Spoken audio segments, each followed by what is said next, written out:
ESLint is an indispensable code quality tool when you're writing any type of JavaScript, especially ES6. You may have used JSHint or JSLint in the past. However, it seems to be that most of the community has moved over to ESLint, specifically because they have support for all of the new ES6 features. Now, what is ESLint? ESLint essentially it hurts your feelings. It looks at your code and tells you what exactly is wrong with it. And at first, it seems a little bit overwhelming because it tells you everything is wrong with your code, but it's all a matter of a, getting it configured properly for your coding style, and B, actually understanding why are these errors happening, because I think in the long run, it's going to make you a much better developer. So let's take a look right here. I've just got some of my code right here, and I just popped it into the ESLint, and then just starts yelling at you for all the things that you have done wrong. Like, let's see, on the first one, space after keyword was removed. Here we go. Extra space after the keyword conditions was using right here. So there's like a little space. So it will do little things like that, as well as sort of catch things for you where maybe you use the variable name twice, or maybe you have an unused variable name, or maybe you use the wrong varlet or const, or all kinds of different stuff where this is going to come back and bite you, and ESLint is going to catch them before they actually cause an issue. So I'm going to go through setting it up, getting it installed, and then I'm going to show you how do you configure it, and what is your process for actually understanding how it works. And in my experience, the first time someone uses it, it takes maybe an hour or two to get it really where they like it, but you're going to be writing better code and you're going to earn that time back after no time. There's a few things we need to in order to get started. First of all, you need Node.js and npm installed. Chances are most of you already have this installed. If you don't know, head on over to your terminal and type node-v, and I'll tell you what version of Node you have. Make sure you have at least version 4 or up, and npm-v, make sure you have at least version 3 or up, and that means you're in good shape. If you have an old version or you get an error like Node is not a command, go to nodejs.org and download the latest version. It will just give you a thing where you click next, next, next, and get that installed. Once you have that installed, we need to install ESLint, because the way that ESLint is going to work is we're going to type ESLint, and we're going to lint a file called badcode.js. And when you run that, it's going to give us either an error or actually what problems are with our code. So to install that, you type npm install -g. What -g is going to do is it's going to install globally on your machine. So I have that ESLint command, and then you type ESLint and hit enter. I'm not going to do that because I already have it. A lot of people on OS X, on a Mac, they're going to get a problem with permissions. So you type sudo npm install, or figure out actually how to get npm install working just properly. So if you have that properly installed, you should be able to type ESLint --version, and it should tell you that you have at least version 2 or up, but do yourself a favor and just download the latest version of ESLint. Now, we're going to be working from the command line, and I'm going to show you how to integrate it into your text editor in just a bit, but let's get it up and running. So how do you actually get it to work? You're not going to paste it into this little box every single time you want to check your code quality. Ideally, what's going to happen is we're going to have something that runs on our command line, something that runs in our editor, or something that runs on a Git hook before you commit your actual code. So let's start via the command line. You just type ESLint and type bad code. That's a file that I've included in this folder here. And what that's going to do is it's going to scan our file and tell us what is actually wrong with it. And first of all, it seems like there's a problem parsing this actual, and this is a pretty common thing. So it's telling me it's on line 1 of column 38. So if you look here, line 1, column 38, that's actually where the error is. So what by default, ESLint doesn't know about arrow functions. And this is where the settings for ESLint actually start to come in handy. Now, the ESLint settings, you can do them globally on your computer, and I'll show you that in a second, or you can do it project by project. A lot of people prefer to do it project by project because there's different coding styles depending on which project or team you are working with. So we are going to go ahead and create what's called an ESLint RC file in the folder right here. And that's going to hold all of our actual settings. So I'm going to say touch.eslint.rc.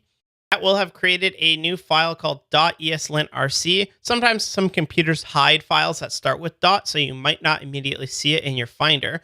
However, if you go to your editor and open that folder, you should see a .eslint.rc file. Open that up. Now it's going to be empty. Inside of this ESLint.rc file, we are going to write JSON, which is full of all of our settings. So to write JSON, you open up an object, and we now need to specify a whole bunch of options that we need.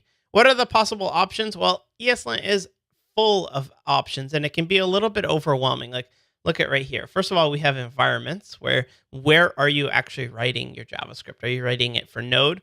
Are you writing it for your browser? Are you writing AMD, Mocha, Jasmine, Phantom, JS, QUnit, all the way? You see that we are writing ES6 for the browser. However, you might also want to write it for Node. And then there's also all these different rules. Look at this is all the possible rules that you can have, and we'll look at a shortcut way because there's no way you have time to make a decision about every single one of these rules. So first of all, what we want to do is say environments. So we're writing JSON here. You must use double quotes. Env, and here we set all the environments that we would like to write our code in. So we're going to say ES6 is an environment we'd like to write our code in. So that is true. Also, you may want to put the browser since we're writing in the browser. If you are writing in Node, then that would also be handy to be set to true. And finally, if you're ever writing some jQuery, it's helpful to put jQuery in there because otherwise it's going to complain about certain things like the $sign not being defined when it clearly is. So I'm going to keep it just at ES6 and browser. However, you can always go to the ESLint, go to user guide and go on rules, and you'll be able to see all of the possible rules, as well as if we go to configuring ESLint, you're going to see a list of all of the possible environments. Let's take a look here. Specifying environments, browser, Node, CommonJS, ES6, Worker, AMD, the ones that we all looked about. You can take a look at those. Now, I've set the environment ES6 to be true, and now we should be able to run ESLint bad code. It doesn't tell us anything. And why is that? Because by default, ESLint doesn't have any rules enabled. You have to turn on all the rules. So rather than you having to go to user guide rules and just like wade through all of these possible rules, what happens is that there are handy presets out there for other people that have sort of put together. So there's one that is the ESLint recommended. And the way that you pick up someone else's preset is you say extends. And you say ESLint recommended. Give that a save. Now, if we go back to our terminal and rerun that, there we go. Now it's going to tell us reject is defined but never used, unexpected console, and unexpected console. So if we go back to our bad code here, you'll see on line 7, we passed the reject, but we actually never use it because we only use resolve. So I know, okay, well, what's the point in passing that? It wasn't necessary for me, so I'm going to remove it, save it, rerun ESLint. Now we only have 2 errors. Now I've got the same error happening on line 17 and line 21.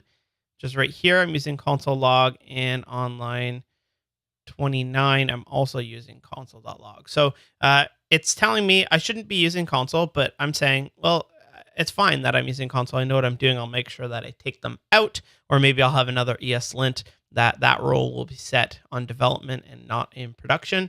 But if I want to turn that off, what I do is I go back to my ESLint RC file. I make a rules here, and then we go ahead and set every single rule how we want it. Now, how do you actually work with these rules? So the rule is this one, no console. So what I usually do is I'll go here and say, oh, there we go, no console.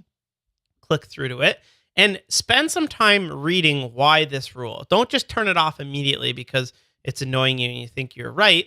Maybe just spend some time and say, like, maybe I shouldn't be using this rule, or maybe I shouldn't be writing my code in this way. Why is this possibly bad? So just read through why they think that maybe this rule should be turned on.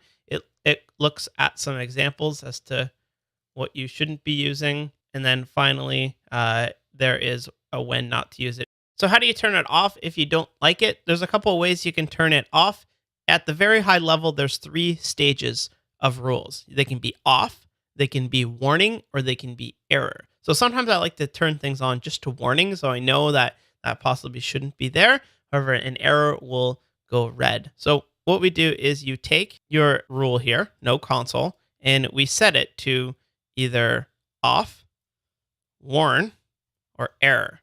Or what I like to do is 0 is off, 1 is warn, and 2 is the actual error. There's also the ability to pass options here. We'll look at that in just a second, but that's the very basic. So let's say I want to turn it off entirely. So I'm going to say rules, no console. And what that's doing is it's taking all the rules from the ESLint recommended, and then we're taking the no console and just applying our own. It's sort of like CSS where you have a base framework here and then you overwrite your own specific ones. So now if we go back and rerun ESLint, you'll see that we get no actual errors here because according to recommended in our one rule here, we have totally made things up. However, if I look at this code right here, you'll know that there are a whole bunch of things that are bugging me here. First of all, what is the space here?